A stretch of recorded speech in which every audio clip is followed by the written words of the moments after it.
Hello everyone, welcome to another roster review. Today we're going to review Mike Porter's Goonhammer major event winning Aeldari list, Harlequins and Craftworlds.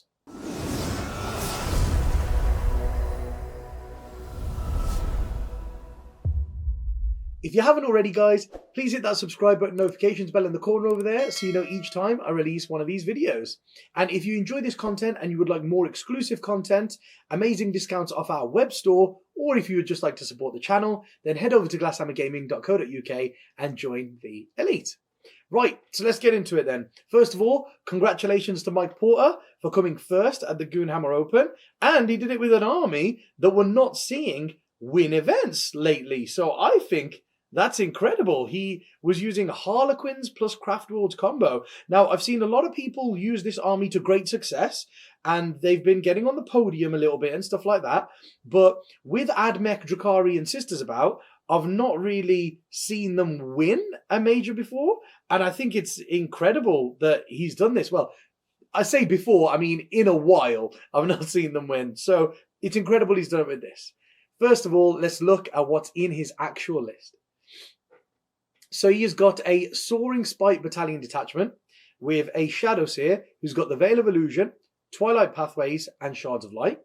We've got a Troop Master with the Choreographer of War, Darkness Bite, and the Twilight Fang, and a CP has been paid for him to have Darkness Bite as well as Choreographer of War. And then he is the Warlord, so he's got Sky Strider, which is the Soaring Spite specific Warlord trait. Then there is a second Troop Master in the army with Choreographer of War and the Domino Shroud Relic. Then for the troop slots, there are five troops, 4 units of 5 troops. And every squad has got 5 fusion pistols and 5 embraces, Harlequin's Embrace, which it makes them the best of both worlds, basically. They're good at shooting and they're good at combat. And every single model is equipped with fusion and embrace, which is pretty impressive. Then we have 4 Star Weavers. They are the transports that each of these squads are going in. So there's 4 units and 4 transports for the units. And we've got a unit of 5 Sky Weavers. Now, those are the bikes. And they've got 5 Haywire Cannons. 4 of them have got Zephyr Glaives for combat. And one's only got a Starblast because of points, I reckon. I think Mike was missing 5 points somewhere. So he chose to give him a Starblast. And then we've got a custom spearhead detachment, and that is Craftworld Eldar. And in there we've got expert crafters and masterful shots. Then we've got a Farseer Skyrunner as the HQ in that detachment with Smite, Doom, and Executioner. There are 2 units of 3 Shining Spears as the fast attack slots, and both Exarchs have got the Skilled Rider trait. And then on the Exarch, yeah. And then there are 3 heavy support slots because it's a spearhead, and each one of those is a unit of 3 Dark Reapers. So there's 3 units of 3 Dark Reapers. Now, of course, they've all got Reaper launchers, but the Exarch in every squad has got a Tempest launcher and the Crack Shot trait, which means you can reroll ones to hit. So that's what's in the list. Let's have a look at how the list works. Right, so how is it all working? First of all, the core of it is based on the 4 units of 5 troops that are in the Star Weavers. I'm about to call them Shadow Weavers. They're in the Star Weavers. So these transports are incredible.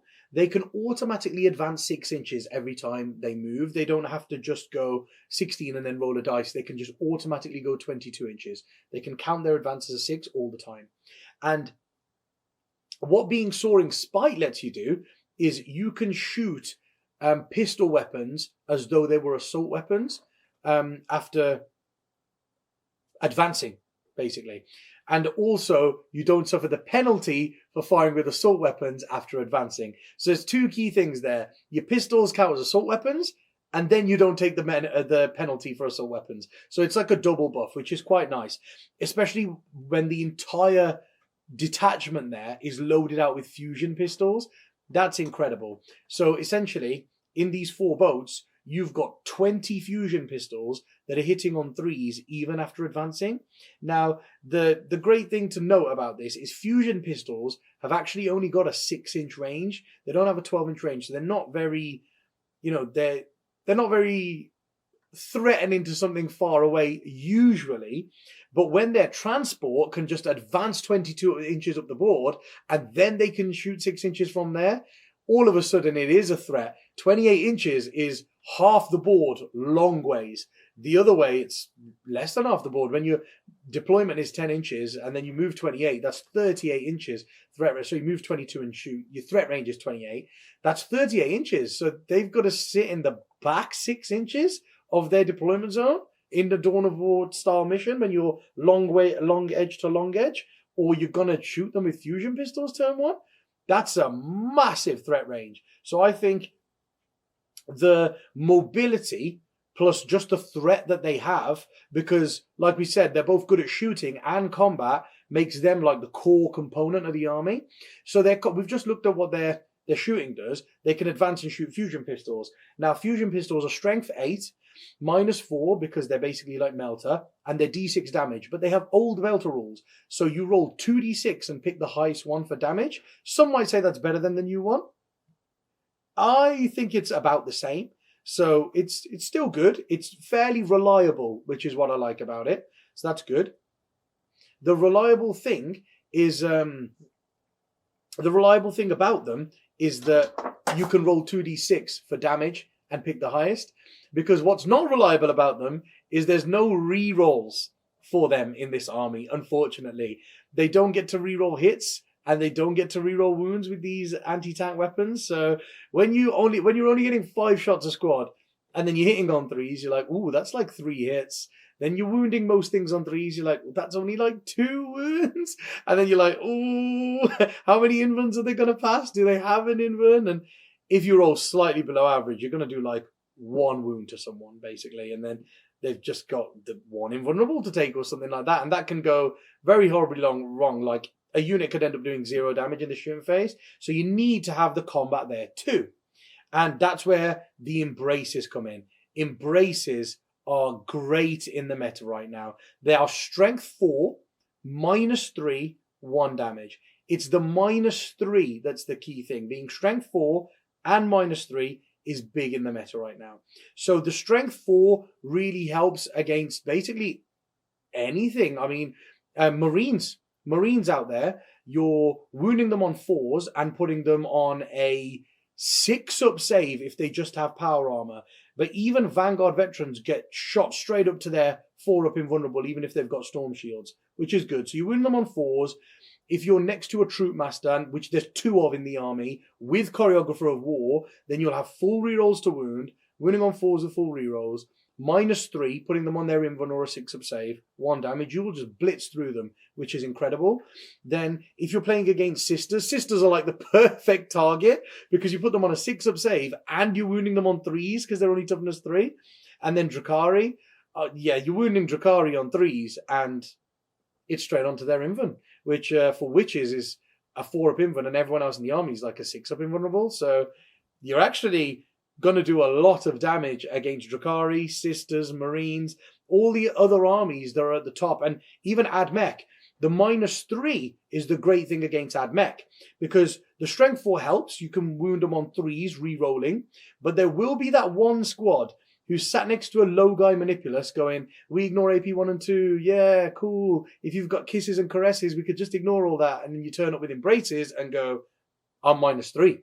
So yes, I'm 1 damage, so that'll put you to a 3-up save with your Lucius trait, but I'm -3. So you go straight back up to a 6-up invulnerable save. When you've got that many attacks and they've only got a 6-up invulnerable save, that's when you end up doing a hell of a lot of damage to them. So I think that's very big. So they form the core. Then you've got these 2 troop masters with them. Now, one's got the Choreographer of War, but he's also got the Domino Shroud. So, sorry guys, one last thing to mention about those troops before we move on actually, is Fire and Fade. So you've got the transports, right? The transports can advance 22 inches up the board. Then they can shoot their shuriken cannons, because they're assault weapons. And then you can spend a CB to fire and fade the transport, so it's now moved 29 inches, and then you can shoot your fusion 6 inches from there. So one unit has actually got a 35-inch threat range, which is off the edge of the board when you play Dawn of War, and that's fairly big. So you do have a lot of threat there with those guys.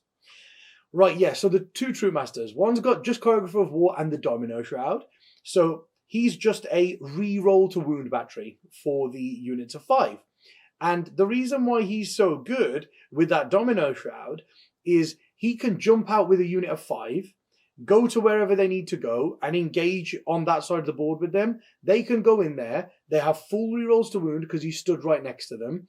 And then all of a sudden, your opponent, in their turn, they move in a direction where they're going to deal with this unit of 5 and this Troop Master. And then that Troop Master just runs away 12 inches, teleports away 12 inches somewhere else. So your opponent does their whole movement phase and you go, whoop, he's gone now. It's a nice little trick to have in your army where he can just move away very nicely. So that's cool. It's only once per battle, but the reason why I think it's important to have it is you've only got 4 units of 5 troop.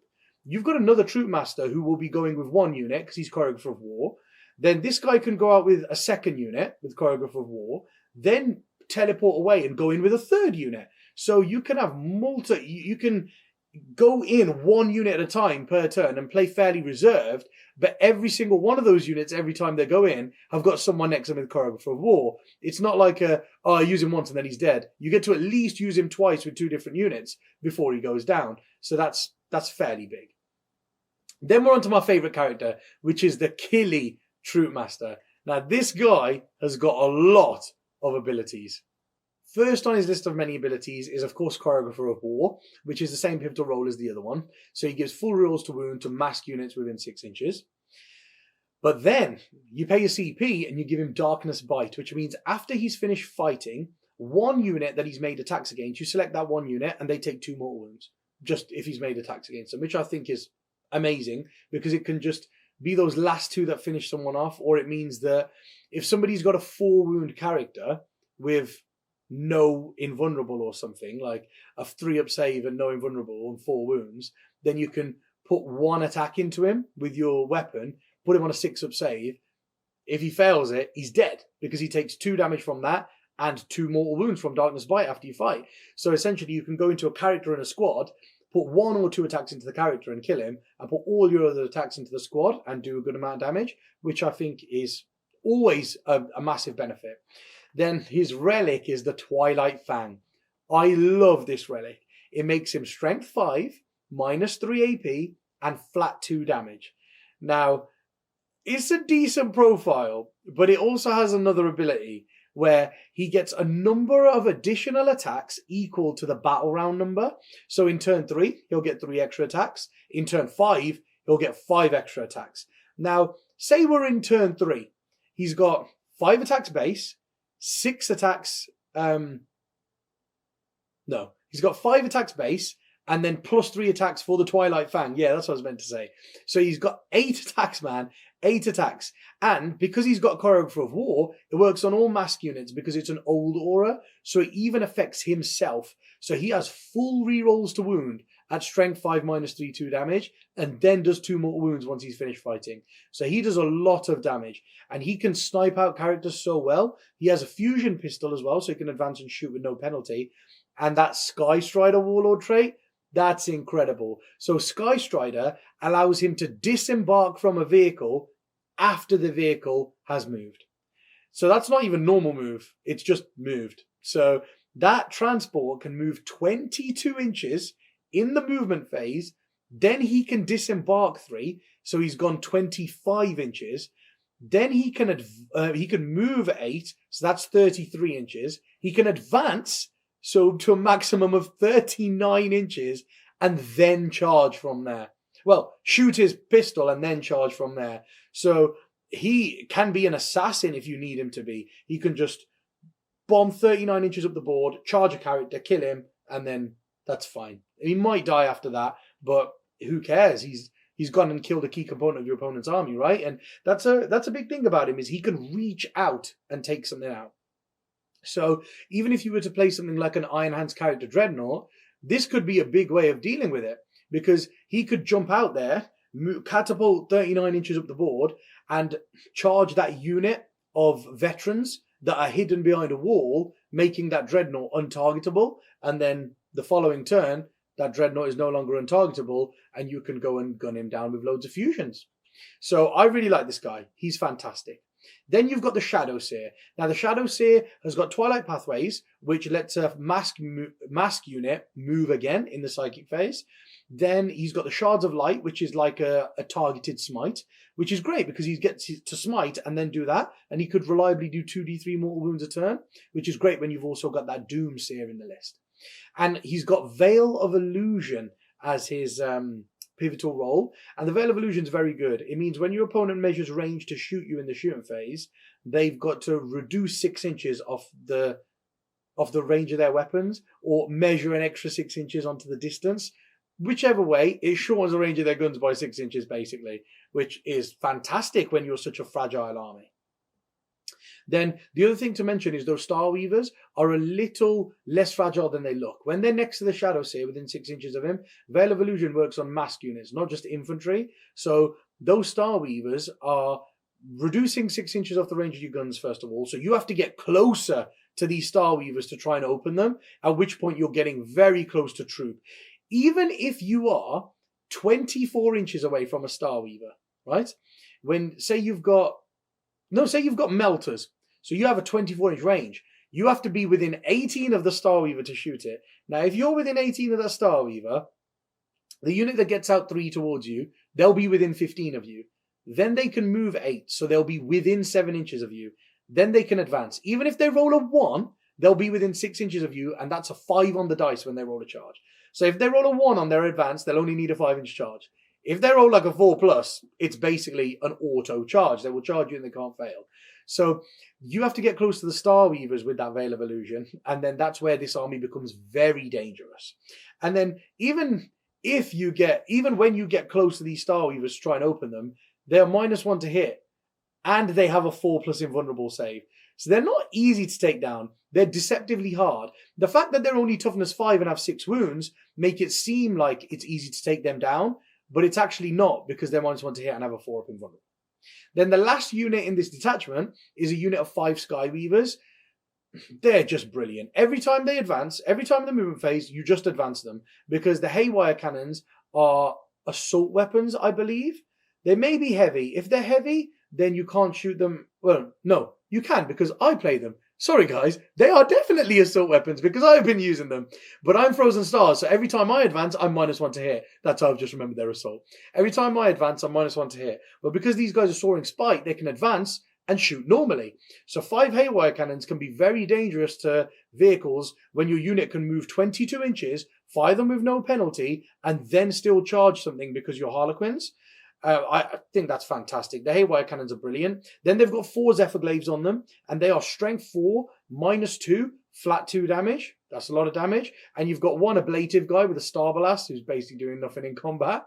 But this is a 270-point unit that every turn, when they advance, because they can advance and shoot normally, you spend 1 CP and you give them a 3+ invulnerable save until your next turn. And these guys, when they're -1 to hit and have a 3+ invulnerable save, are very, very hard to take down. And these guys are the ideal target for like Fire and Fade. So they can go somewhere when, if you don't want to get them engaged into your opponent, they can move to a spot where they're near a ruin, shoot the hell out of something, and then move 7 inches behind that ruin, which is big. Or they can go in there, shoot something, charge a different target, fight it, and then use Curtain Fall to move 16 inches away, or fall back 16 inches away, even if they don't kill the target, which is phenomenal and gives you a lot of play. So that's what the Soaring Spike Battalion does. So yeah, it's quite a lot. But we've also got a custom Spearhead Aeldari detachment with Expert Crafters and Masterful Shots. So I didn't explain what it did before, because I wanted to tell you now. Expert Crafters and Masterful Shots give you 1 reroll to hit and 1 reroll to wound per squad, and also ignores cover, ignores light cover, so your opponent doesn't get the benefits of cover when you fire at them, which I think is incredible. And the HQ in this detachment is a Farseer Skyrunner. He's kept Smite, and he's got Doom and Executioner. Now, just like that Shadow Seer, what I was saying earlier, the Shadow Seer can do 2d3 mortal wounds if he wants in the Psychic phase. Well, the Farseer can do d3 with Smite, d3 with Executioner, and if those first d3 with Executioner kill a model, another d3. So just with that Shadow Seer and that Farseer, you can reliably do 5d3 mortal wounds a turn. I know smites can go big and you could get some d6s in there, but just averagely, you could do 5d3 mortal wounds with just those two models in a turn. And I think just when you need it, when you've got that really durable unit around you that you need to kill, like 5 Deathwing Knights, you can just go, right, there's 10 mortal wounds, that's 3 and a little bit dead. So all of a sudden, the unit of 5 troop that was only going to kill 3 Terminators is perfect. They can go in and even if they just kill those 2, it's done. So I think they give you some play into the more elite armies, because when you're transhuman, like the Deathwing Knights are, and then you have a 1-up save, even against the Embraces, you have a 4-up save. But when you've got 3 wounds a model, you're not very easy to take down. So these guys are great against Sisters and stuff because they're toughness 3 and they can wound on 3s, but it's a totally different story against something like Deathwing Knights because they've got too many wounds for you to just chip through. So because they've got too many wounds for you to just chip through, having these 2 characters in there that can do those mortal wounds, that's an invaluable thing to have in your army. Then there's 2 units of 3 Shining Spears, and they don't seem like they're much, but when they get like 2, 4, 7 attacks when they charge, so first of all, they get 12 shuriken shots when they go over to something. Then they get 3 shots with their lances as well, which are strength 6 minus 4, 2 damage. Then when they charge, they've got another 7 attacks that are strength 6 minus 4, 2 damage. So what they can do is they can bully small units off objectives. So if your opponent's got 5 intercessors on objective, these guys should be able to go over there and kill that unit of 5 intercessors and steal the objective from them. And you don't really mind if they die because they're just a 105-point unit of Shining Spears. It's not like it's a very expensive unit in your army. So I really like these 2 units of 3 Shining Spears, and they really help you play the mission with engage on all fronts and, like we say, stealing objectives off your opponent. And if you need to, late game, they can just boost 22 inches onto an objective or to automatically advance 22 inches onto an objective and just steal it. Or they can even advance 22 inches, and then because they've got the shurikens on them, which are assault weapons, they can shoot those and then fire and fade and move another 7 inches. So they can move 29 inches across the board and steal an objective if they need to in the final turn, which is brilliant. And then the final thing in the army is 3 units of 3 Dark Reapers, Tempest Launcher on all of the Exarchs with Crackshot. So Crackshot lets you reroll 1s to hit. So this Exarch rerolling 1s to hit, and he can reroll 1 other dice roll to hit. And then he's wounding most things that he wants to shoot out of line of sight on 3s and 4s with 1 reroll to wound. If Doom's off, man, he's going to get full rerolls to wound. So that's incredible, man. You're going to do a lot of damage. And when you've got 3 Tempest Launchers, oh man, that's a very decent and reliable amount of out of line of sight shooting going off every turn. And then, there's 2 guys with this Dark Reaper Exarch in these squads, and they've got they've got Reaper launchers on them. So they can either fire 1 shot each at strength 8 minus 2 flat 3 damage, or 2 shots each at strength 5 minus 2 flat 2 damage.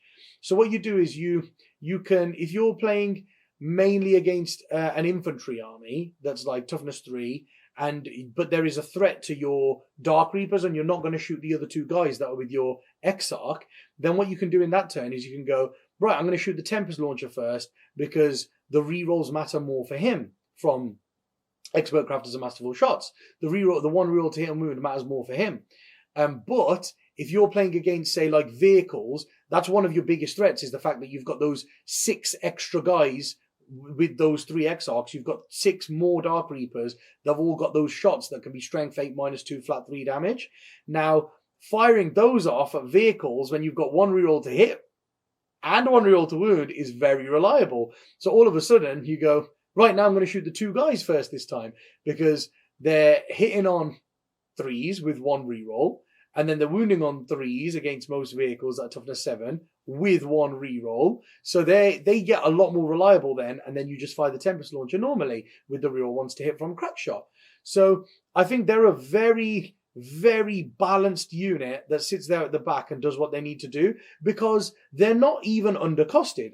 At 106 points, if anything, that unit is overcosted. They should probably be about 90 points, and it'd be understandable. I think 106 points is a bit much for that unit, but what they add to the list is fantastic.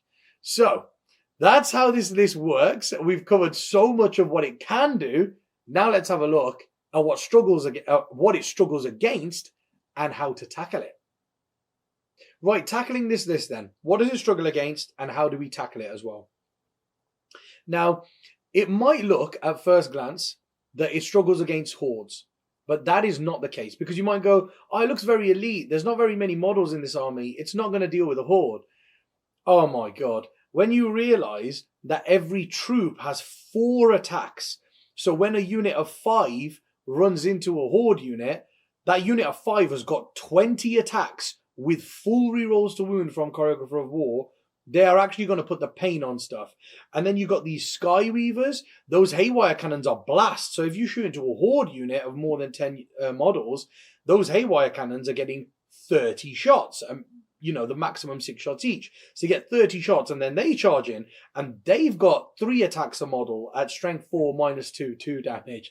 So you've got a lot of output there. And if that wasn't enough, you've got those triple Tempest launchers going off every turn. And against hordes, they automatically get 12 shots per Exarch, and that really hurts. So it might look like it struggles against hordes, but believe me, guys, it doesn't struggle against hordes. This is really good against hordes.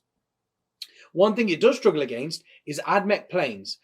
I mean, I know everybody struggles against Admech planes right now, but this definitely does. And I think one of the reasons for why it struggles against Admech planes is its anti-vehicle shooting is fairly unreliable as it is, but then those planes are hard to hit because they're flying, so then it just becomes even more risky. No, if you think about it, if you add them up together and think about it, you've got 20 fusions on your troops. Now, I know you've got 2 troop masters and they've got fusions. They hit on 2s. So they'll be hitting on 3s. Say they both hit. Let's be generous and say both troop masters hit. Then you've got 20 fusions across your boats. Say they all manage to get near the same vehicle, right? And they shoot. They're hitting on 4s with their fusions. So you're going to get 10 hits and 2 of the troop masters. Say they get 2 hits. So that's 12 hits. Then you're wounding on 3s. That's like 8 wounds. Then the Admech planes, if they know that you're going first and they know you're coming for them, they'll be popping the +1 save and cover Canticle and +1 save Doctrina. So they'll have a 1-up save if they're Mars. And then -4, they've still got a 5-up. So you've done 8 wounds. They pass 3, say. So 5 go through. Now, pardon me, when you roll like 3d6 on damage, you should do an average of 11. Now, these planes have got -1 damage. So you're -1 from each dice roll. So that 11 turns to like 8 averagely with -1 damage. So 3 won't kill it. So a 4th one will kill it. And then what, a 5th one? Okay, so you've barely just killed a plane and you've done like d6 damage to a 2nd one. That is, it's insane. Like, that is the bulk of the anti-tank that is in this army. And it would kill like a plane and a little bit. The Sky Weavers would struggle because the Haywire Cannons rely on the mortal wounds on 4s. Yeah, they might make it take a lot of mortal wounds, but then Admech have a stratagem for 1 CP where they get a 4-up feel no pain against mortal wounds. So that probably won't be a plane goes down. I reckon if you do this and you get lucky, you could probably kill 2 planes with your shooting. With like the Dark Reapers, the Sky Weavers, and the fusions. If it goes averagely or slightly better than averagely, then yes. But that's the thing here, is there's no redundancy with the fusions. If you roll slightly under average, it's done. It's finished. You're not going to kill the planes and they are going to butcher you. Because like 3 or 4 Admech planes, if that gets a turn going into this, it will just make a mess. Especially with those Dark Reapers, there's no transport to put those Dark Reapers in or anything. So when the planes fly over and they touch their wing on a ruin or they fly past the ruin that these Dark Reapers are in and they can just see them, all those Dark Reapers are gone. And that's a big threat in your army gone that would really hurt like Admech Ranger units and stuff like that out of line of sight. So that's a massive, massive thing that really hurts this army. Another thing that hurts this army is Orc Rooker Truck Squig Buggies. shooting out of line of sight with strength 5, -3, 2 damage weapons is nasty. Now, I know that the Star Weavers are -1 to hit, but that isn't going to make much of a difference to the Rookatruck Squig Buggies because they get +1 to hit. So, if you think about it, a Rookatruck Squig Buggy, if you have a unit of 3 Rookatruck Squig Buggies and they shoot to the Star Weaver, they get 6d6 shots, which is an average of 21. Now, they'll be hitting on 5, so that's 7. But they'll be wounding on 4, so that's 4. And you got a 4-up invulnerable. So you save 2 and 2 go through. So you take 4 damage from a buggy shooting out of line of sight, a unit of buggy shooting out of line of sight. And then they've got their smaller gun, which is 3d6 shots. That's 11. That'd be 4 hits. And then that would be 2 wounds. And that's another one go through. Star Weaver dead. So a unit of Rookatruck Squig Buggies, that's an out of line of sight shooting unit. They can open a Star Weaver. Now, 3 Tempest launchers shouldn't open a Star Weaver, but 1 unit of buggies will open a Star Weaver. And if your opponent's got 3 units of buggies, that could be all of your troops out in the open turn 1. Megatrak Scrapjets are a massive threat. Megatrak Scrapjets can really hurt Star Weavers, especially with all those strength 8 -2 flat 3 damage shots. You fell 2 4-up invulns, that's a dead Star Weaver. Like 1 unit of them could actually do a lot of damage. They could open 2 Star Weavers probably because they've got 60 big shooter shots from a squad as well. Now, I know half of those big shooter shots will be -1 to hit, so they'll be hitting on 6s, but the other half are also +1 to hit because they're Gretchen manned. So if you think about it, you've got 30 shots that are hitting on 6s, so that's 5 hits, and 30 shots that are hitting on 5s, so that's another 10 hits. You get 15 hits. And then that's like 8 wounds. That's 4 wounds off a Star Weaver through invulnerables. From big shooters, which are meant to be anti-infantry. They kill more than half of these vehicles. Over half of a vehicle. So basically, if you were to put all your missiles into a Star Weaver, it would open. And you could kill 2/3 of another one with your big shooters. Then the next squad of Scrapjets could open a fresh Star Weaver with the missiles and put the big shooters into the same one the other ones did.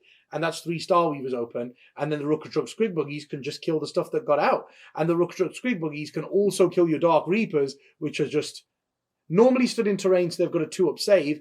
And you go like, oh, if I get shot by a Wyvern or something, I've got a 2-up save. So I can actually survive that for a little bit. Rookatruck Squig Buggies, when you call the war, they're AP -3 for 2 turns. So your Dark Reapers, even on cover, are going to have a 5-up save. And you can't try and tank on that Exarch because they're flat 2 damage each as well. So I think Orcs with Scrapjets and Rookatruck Squig Buggies are a big problem for this army as well. Another thing that this army struggles against is like durable obsec, I'm going to say.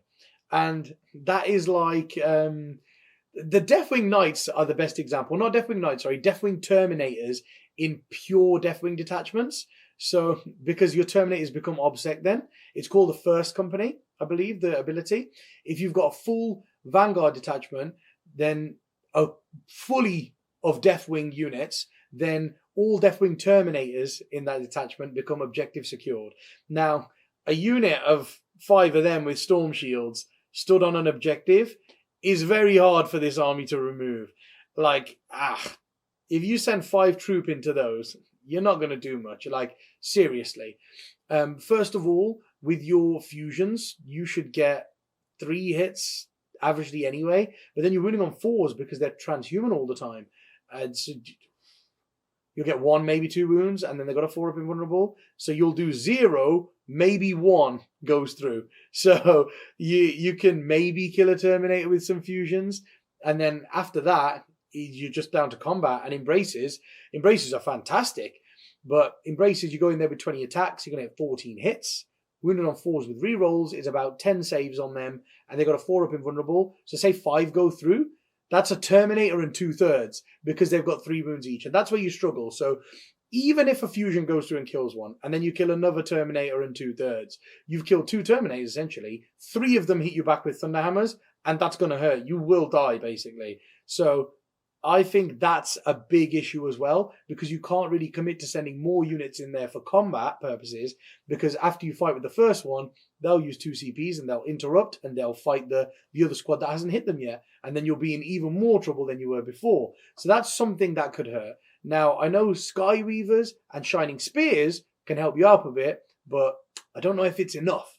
So those were the specific examples of, things that it struggles against, like Admech Planes, Rookertruck Squig Buggies, Deathwing Knights. But here's one thing that every army can do that could hurt it. Well, not every army, but I mean, most armies have access of some way to do this, and that really hurts this army, and that is mortal wound output.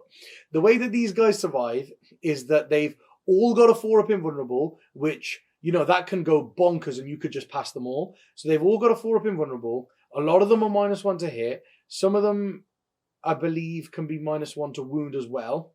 Then they're reducing 6 inches off your range. Then they're hitting you and moving back behind walls with curtain fall and stuff like that. They're relying on their speed and also their invulnerables to stay alive. Now, you really need those things when your basic troop is 24 points because you've put fusion pistols and embraces on them. Of course, you need to do damage and get the maximum efficiency out of them. But when each guy is 24 points and only has 1 wound, mortal wounds are your biggest enemy. Imagine if your opponent had a Farseer Skyrunner with Smite and Executioner. He would run up to a unit of 5 and go, Smite, that's D3 dead. Executioner, that's D3 dead, and that means another D3 could die. There you go. You should averagely kill 6. So that will kill a squad of 5 troop. So you'll lose a 120 point unit of 5 troop because a Farseer casts 2 spells. That is insane. Like, you will feel that. That will really hurt. And imagine if you played against Thousand Suns, who can pump out like 15 mortal wounds a turn, or Grey Knights, who can do the exact same thing. You will struggle. So I think, if you've got anything in your army that can do some mortal wounds, you can give this a challenge because it doesn't like mortal wounds. And like bombers, Admech have bombers, Orcs have bombers, Tau have bombers, Drukhari and Eldar have bombers. So you've got loads of armies in the game. Even Dark Talons have bombs. So, you've got loads of armies in the game that can get these planes that can do bombing runs over these guys. And that really hurts as well. You pass over a unit of 5, you only roll 5 dice, but you should get 2 or 3 4+s. So that's like 50 to 75 points dead just because you bombed them once. You kill over half a squad. You'll kill either just under half or just over half a squad, which can be devastating. At that point, you've got like 2 troop left in your squad and you're like, oh my God, man, my efficiency's just gone down through the floor. So I think that's a way that every army could look at dealing with this army. Right, the final section, guys, is modifications. Now, I love this list. It works in a very specific way. So if you want to run it, I would say give this list a try. And what I'm going to say is a couple of alternatives and modifications you could use if you want to. But this list works exceptionally well the way that it is as well. So the first thing that I was thinking, what you could do is, because one of the things I've got in my head is what he's done here is that Shadow Seer is 120 points. So it's the same amount of points as all of those troop squads. And that means it, because he's given it Neuro Disruptor. So that means it can be your 3rd to the last. And the Farseer Skyrunner is your 2nd to the last. But your 1st to the last is the unit of 5 Skyweavers. So if you don't like the fact that it's a unit of 5 Skyweavers, you can do something about that. And I personally would. Because I love the idea of the Shadow Seer and the Farseer Skyrunner being to the last choices. But then I don't like the fact that the 5 Skyweavers ruin that for you. So you could take them out and swap them for a 5th boat of 5 troops in a Star Weaver. So that's 200 points of their points spent. And then you could use the other like 70, 80 points to get a unit of what was I thinking now? A unit of Warp Spiders. That's what I was thinking. A unit of Warp Spiders into the Eldar section, because they can help you do actions as well. So not only have you got a 5th boat and a 5th unit full of fusions and embraces in that boat, which goes with the theme of your army, you've also got that, that extra unit there that can help you do actions. And the other thing you can do is, if you don't like the Shining Spears, because yes, they give you options for going out there and doing some damage and bullying your little units of objectives, they can't do actions or anything like that. So you could actually swap those 2 units of Shining Spears for 2 units of Warp Spiders. And Guys, the amount of times I've used 2 units of warp spiders and they've completed all 12 points of rod for me on their own, just those 2 units of 5, is uncountable. They're just mentally good for that. They help you out with engage on all fronts while they're helping you out with retrieve data. So that's 2 secondaries just done. Engage and retrieve data. And then you can take to the last as well for like 10 points off the Shadow Seer and the Farseer Skyrunner. But one final thing you could do is if you drop those Skyweavers, the 5 Skyweavers, it gives you like 270 points. So you could take a unit that sits at the back of the board that is more expensive than the other units in your army. So for example, you could take a 5th unit of 5 troop like we were discussing, but just no boat for them. So they could go out and just do actions and stuff for you, like we were talking about with the warp spiders. And what you could do with like the other 150 points of that is you could buy a unit of 3 Shadow Weavers. So that's a 150 point unit, and it's a 3 model unit. So when they split up, if part of that unit dies, you only get a certain amount of points for it.